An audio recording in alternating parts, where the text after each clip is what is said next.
준호와 세진은 결혼한 지 6해가 된 부부였습니다.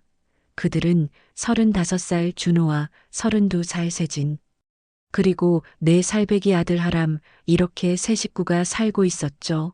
두 사람은 같은 구청, 산하 동사무소에서 근무하면서 알게 되었습니다. 서로에게 호감을 느끼고 2해 동안 연애한 후 결혼식을 올렸습니다. 그때만 해도 모든 것이 평화로웠습니다. 신혼 초에는 둘 다 행복에 겨워했습니다. 아침마다 서로를 위해 준비한 도시락을 가지고 출근하고 저녁이면 함께 맛있는 음식을 해 먹으며 하루를 마무리했죠. 주말이면 가까운 공원을 산책하거나 영화관에 가서 최신 개봉작을 감상했습니다. 모든 것이 그림처럼 완벽했고 두 사람은 서로가 최고의 선택이었다고 자부했습니다. 하지만 결혼 2년 차에 각자 다른 발령지로 발령받게 되면서 상황이 조금씩 변하기 시작했어요. 준호는 본청에 남았고 세진은 다른 구의 동사무소로 발령받았습니다.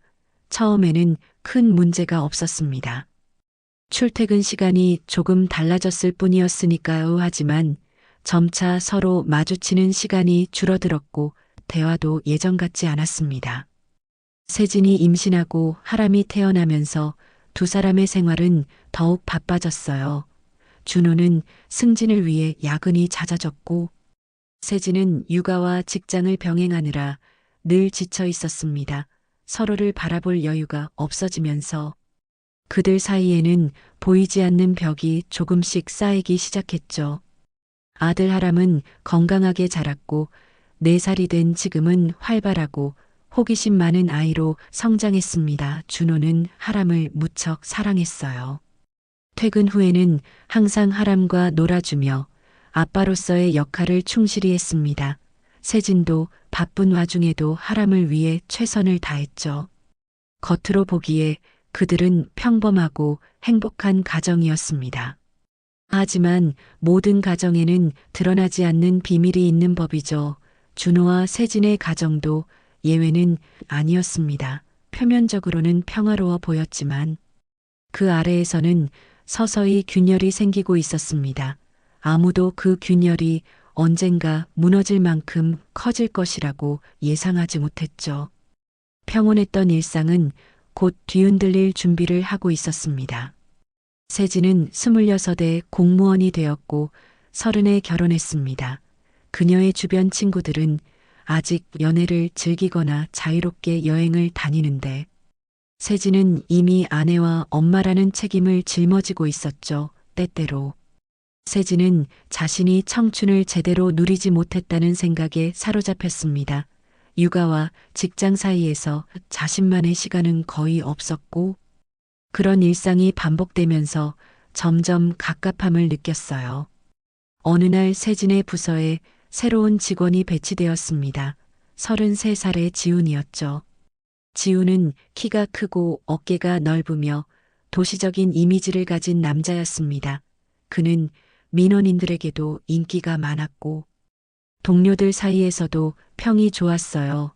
세진과 지훈은 업무적으로 자주 마주치게 되었고 점차 가까워졌습니다. 2달 후 세진과 지훈은 같은 업무 프로젝트를 맡게 되었고 출장을 함께 가게 되었습니다. 다른 지역의 우수 사례를 견학하는 이틀 일정이었죠. 첫날 일정을 마치고 저녁 식사 자리에서 술이 오갔습니다. 세진은 오랜만에 느끼는 자유로움에 평소보다 많은 술을 마셨고 지훈과 깊은 대화를 나누었어요. 술에 취한 세진은 자신의 답답한 일상과 결혼 생활에 대한 불만을 토로했습니다. 지훈은 진지하게 들어주었고 그녀의 손을 잡아주었죠. 그 순간 세진은 오랫동안 느끼지 못했던 설렘을 느꼈습니다. 두 사람은 호텔로 돌아가는 길에 키스를 나누었고 그날 밤 서로의 품에 안겼어요.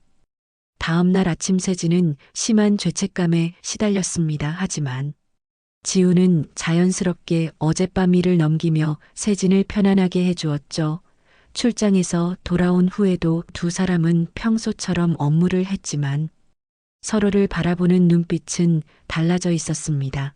세진은 집에 돌아와 준호와 하람을 보며 더 큰 죄책감을 느꼈지만 지훈에 대한 감정도 부정할 수 없었어요.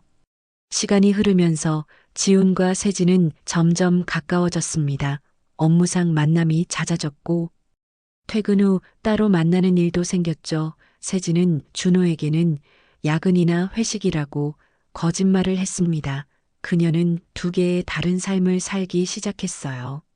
한편으로는 충실한 아내와 엄마로 또 다른 한편으로는 지훈의 연인으로 말이죠. 준호는 바쁜 업무에 치여 세진의 변화를 눈치채지 못했습니다. 가끔 늦게 들어오는 아내를 위해 저녁을 차려놓고 기다리기도 했지만 의심하지는 않았죠. 그는 세진이 일에 충실하고 책임감 있는 사람이라고 믿었으니까요. 하지만 그 믿음은 곧 산산이 부서질 위기에 처해 있었습니다.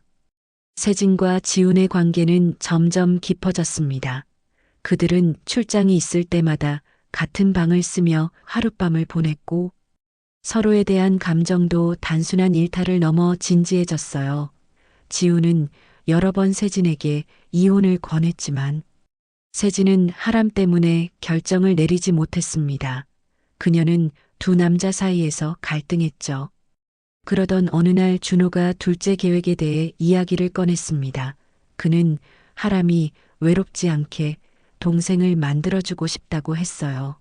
세진은 망설였지만 거절할 뚜렷한 이유가 없었습니다. 그렇게 준호와의 관계도 다시 가까워졌고 동시에 지훈과의 만남도 계속되었죠. 세진은 이중생활 속에서 혼란스러웠지만 어느 쪽도 포기할 수 없었습니다. 몇 개월 후 세진은 임신 사실을 알게 되었습니다. 그녀는 아이의 아버지가 누구인지 확신할 수 없었지만 준호에게는 기쁜 소식을 전했어요. 준호는 매우 기뻐했고 곧 아빠가 된다는 사실에 들떠 있었습니다. 반면 지훈에게는 임신 사실을 알리지 않았죠. 그녀는 아이가 준호의 것이기를 바랐습니다. 임신 기간 동안 세진은 지훈과의 만남을 줄였습니다. 그녀는 가정에 충실하려 노력했고 준호도 평소보다 더 세심하게 아내를 챙겼어요. 그렇게 10달이 지나고 세진은 건강한 남자아이를 출산했습니다. 아이 이름은 하람이라고 지었죠. 준호는 아들의 탄생에 기뻐하며 육아에 적극적으로 참여했습니다. 하람이 태어난 후 세진은 육아휴직을 했고 지훈과의 관계도 자연스럽게 소원해졌습니다. 하지만 복직한 후 두 사람은 다시 예전의 관계로 돌아갔어요. 세진은 죄책감을 느끼면서도 지훈에 대한 감정을 떨쳐낼 수 없었습니다. 준호가 야근할 때면 지훈을 집에 데려와 하람과 함께 시간을 보내기도 했죠. 시간이 흐르면서 하람은 무럭무럭 자랐습니다. 4살이 된 하람은 호기심이 많고 활발한 아이로 성장했어요. 그런데 점점 하람의 외모가 준호보다는 다른 누군가를 닮은 것 같다는 생각이 들었습니다. 하람은 준호처럼 동그란 얼굴이 아니라 갸름한 얼굴형의 긴 속눈썹을 가지고 있었죠. 성격도 침착하고 조용한 준호와 달리 활발하고 대범했습니다. 어느 날 준호의 어머니가 놀러 왔을 때였습니다. 그녀는 하람을 유심히 보더니 누구를 닮았는지 모르겠다는 말을 했어요. 아무렇지 않게 한 말이었지만 그 말은 준호의 마음에 작은 의심의 씨앗을 심었습니다.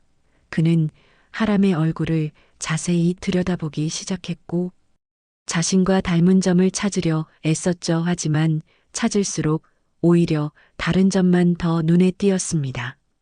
준호는 아내에게 물어볼까 생각했지만 괜한 오해가 생길까 염려되어 참았습니다. 하지만 그의 마음속 의심은 점점 커졌고 결국 유전자 검사를 해보기로 결심했어요. 그는 인터넷으로 가정용 유전자 검사 키트를 주문했고 하람의 머리카락과 자신의 것을 채취하여 보냈습니다. 그리고 결과를 기다렸죠. 그 결과가 그의 인생을 완전히 바꿔놓을 것이라는 사실도 모른 채 말입니다. 하람이 4살이 되는 동안 준호는 점점 더 아이의 외모와 성격이 자신과 다르다는 것을 느꼈습니다. 하람은 키가 크고 눈이 크며 눈매가 날카로웠어요. 반면 준호는 평균 키의 부드러운 인상을 가지고 있었죠. 하람은 또한 운동신경이 뛰어났는데 준호는 어릴 때부터 책을 좋아하는 내성적인 아이였습니다. 직장 동료들도 종종 하람을 보고 엄마를 닮았다고 했지만 세진의 가족을 아는 사람들은 세진 가족과도 다른 인상이라고 말했어요. 어느 날 회식 자리에서 한 동료가 웃으며 하람이 누굴 닮았는지 모르겠다고 했습니다. 그 말에 다른 동료가 아이는 가끔 먼 조상을 닮기도 한다며 농담을 던졌죠. 모두가 웃었지만 준호의 마음에는 그 말이 깊이 박혔습니다. 집으로 돌아오는 길에 준호는 아이가 정말 자신의 아들인지 계속 생각했습니다. 세진이 바람을 피웠을 가능성은 거의 없다고 스스로를 안심시켰지만 마음 한구석에는 의심이 자리 잡고 있었어요. 그는 세진의 휴대폰을 몰래 확인해 보고 싶은 충동도 느꼈지만 그런 행동은 부부 사이의 신뢰를 깨는 일이라 생각해 참았습니다. 하지만 의심은 점점 커졌고 준호는 결국 인터넷에서 유전자 검사 키트를 주문했습니다. 검사 방법은 간단했어요. 자신과 하람의 구강세포를 면봉으로 채취해 보내기만 하면 됐습니다. 준호는 하람이 자는 동안 조심스럽게 면봉으로 하람의 뺨 안쪽을 문질렀고 자신의 것도 채취했죠. 그리고 검사 키트를 우편으로 보냈습니다. 준호는 검사 결과가 나오기까지 2주를 불안하게 보냈습니다. 한편으로는 자신의 행동이 부끄럽게 느껴졌고 다른 한편으로는 진실을 알고 싶은 마음이 컸어요. 그 사이 세진은 평소와 다름없이 지냈고 하람에게도 변함없는 애정을 보였습니다. 오히려 준호의 불안정한 모습이 세진의 눈에 띄었죠. 세진이 준호에게 무슨 일이 있냐고 물었을 때 준호는 업무 스트레스라고 둘러댔습니다. 실제로 그는 일에 집중하지 못하고 있었어요. 사소한 실수도 늘어났고 상사에게 지적도 받았습니다. 밤에는 잠을 이루지 못하고 천장만 바라보며 온갖 상상을 했죠. 만약 하람이 자신의 아들이 아니라면 어떻게 해야 할지 그 생각으로 머리가 복잡했습니다. 마침내 검사 결과가 이메일로 도착했습니다. 준호는 떨리는 손으로 메일을 열었어요. 그리고 그 내용을 확인한 순간 그의 세계가 무너져 내렸습니다. 검사 결과는 명확했죠. 준호와 하람 사이에는 친자 관계가 성립되지 않는다는 것이었습니다. 확률적으로 준호가 하람의 생물학적 아버지일 가능성은 0%였어요. 준호는 한동안 컴퓨터 앞에 멍하니 앉아 있었습니다. 그동안 키우고 사랑했던 아이가 자신의 아들이 아니라는 사실이 현실로 다가오지 않았어요.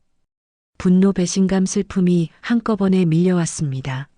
누구의 아이인지 세진이 언제부터 바람을 피웠는지 수많은 의문이 머릿속을 맴돌았죠. 하지만 가장 큰 충격은 4해 동안이나 자신이 다른 남자의 아이를 키웠다는 사실이었습니다. 그날 밤 준호는 회사 일이 많다며 늦게 귀가했습니다. 술에 취해 집에 돌아온 그는 잠든 하람의 방에 들어가 아이를 오랫동안 바라보았어요. 예전에는 그토록 사랑스럽게 느껴졌던 하람의 얼굴이 이제는 낯설게 보였습니다. 아이를 향한 감정이 복잡하게 뒤엉켰죠. 미움과 사랑이 공존하는 기묘한 감정이었습니다. 검사 결과를 받은 후 준호는 세진에게 바로 이야기하고 싶었습니다. 하지만 충동적으로 행동하면 나중에 후회할지도 모른다는 생각이 들었어요. 그는 먼저 냉정을 찾고 증거를 더 모으기로 결심했습니다. 만약 세진이 불륜을 저질렀다면 그 상대가 누구인지 알아내야 했죠. 준호는 사립 탐정을 고용하는 것도 고려했지만 주변에 알려질까 두려워 포기했습니다. 대신 직접 세진의 행적을 조사하기로 했어요. 그는 세진의 휴대폰을 몰래 확인하려 했지만 비밀번호가 걸려 있었습니다. 그래서 세진이 자는 동안 지문으로 휴대폰을 열어 통화 기록과 메시지를 확인했죠. 그곳에서 준호는 지훈이라는 이름을 발견했습니다. 두 사람이 주고받은 메시지는 단순한 동료 관계를 넘어선 것이었어요. 만남의 약속과 은밀한 대화, 사랑의 표현까지 모든 것이 명백했습니다. 준호는 지훈이 누구인지 찾아보았고 세진과 같은 부서에서 일하는 남자라는 것을 알아냈죠. 준호는 지훈의 소셜미디어 계정도 찾아냈습니다. 그곳에서 본 지훈의 얼굴은 하람과 놀라울 정도로 닮아 있었어요. 높은 코, 긴 속눈썹, 갸름한 얼굴형 모두 하람에게서 볼 수 있는 특징이었습니다. 의심할 여지가 없었죠. 지훈이 하람의 생물학적 아버지였습니다. 그 발견은 준호에게 큰 충격을 주었습니다. 세진이 단순히 바람을 피운 것이 아니라 그 관계에서 아이까지 낳았다는 사실이 그를 무너뜨렸어요. 어떻게 아내가 이런 일을 저지를 수 있는지, 그리고 어떻게 넉 해 동안이나 속여올 수 있었는지 이해할 수 없었습니다.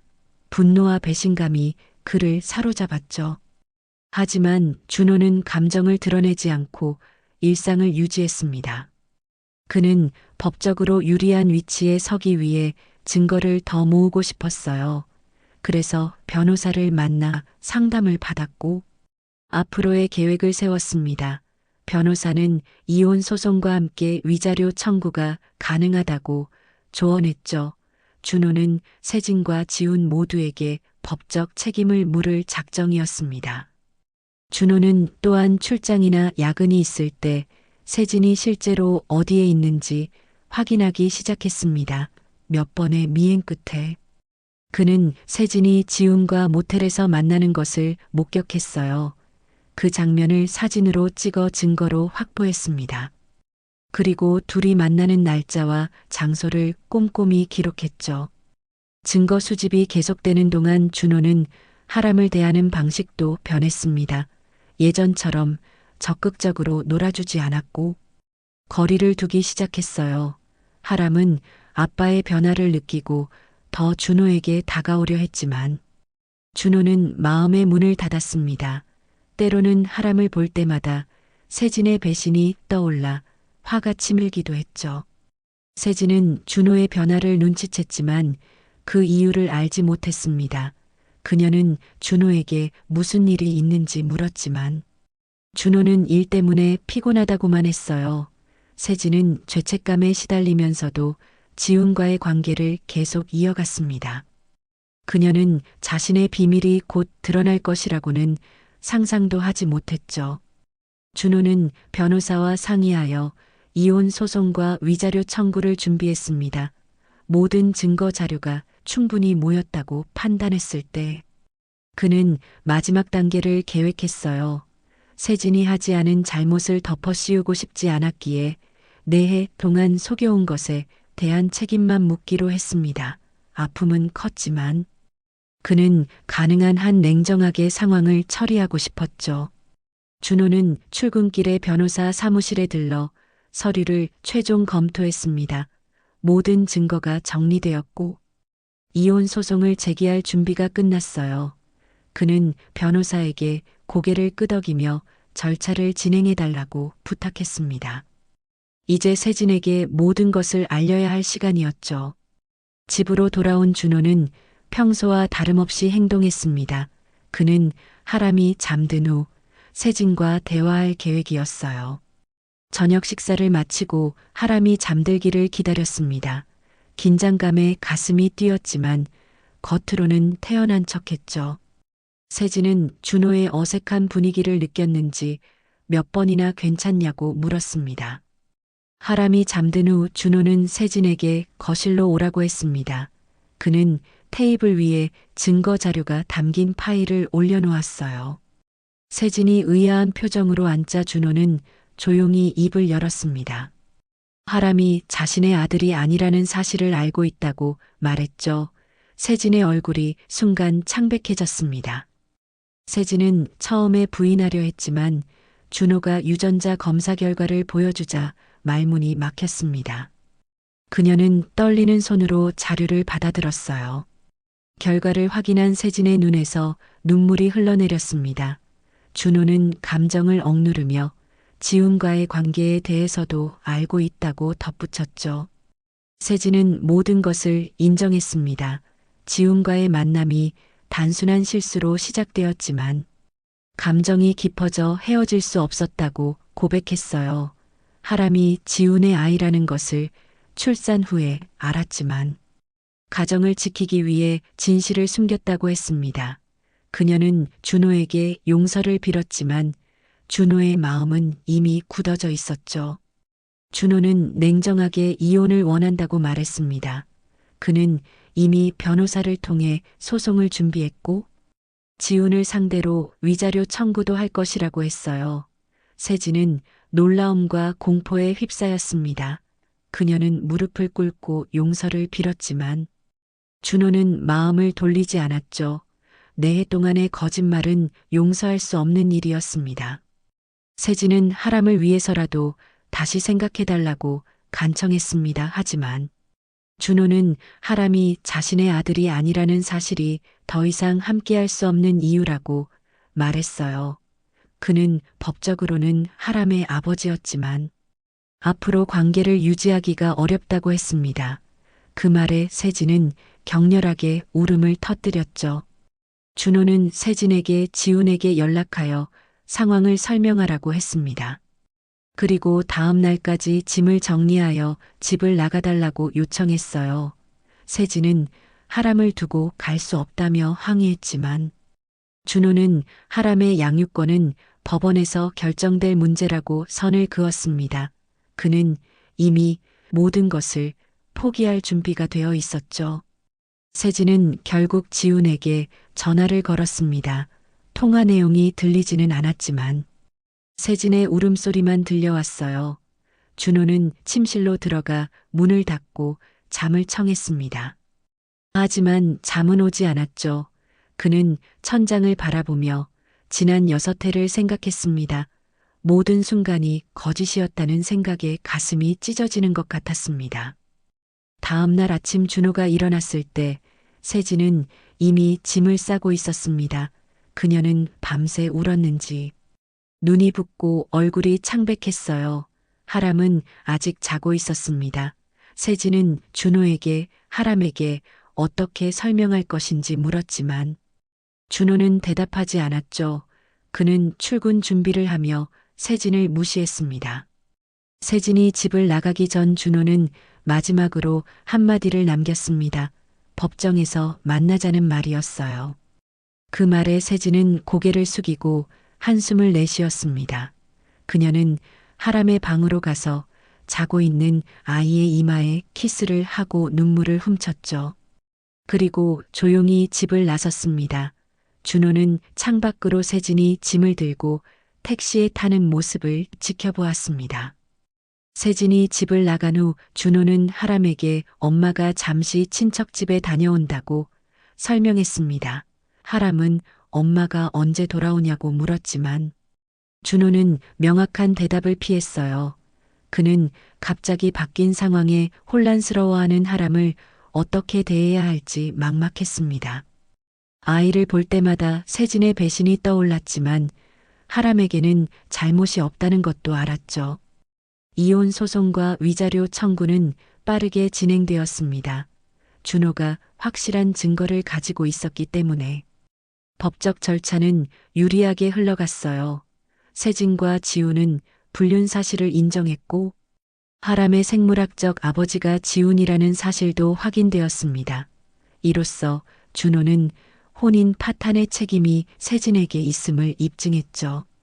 재판이 진행되는 동안 세진은 여러 번 준호에게 연락을 시도했습니다.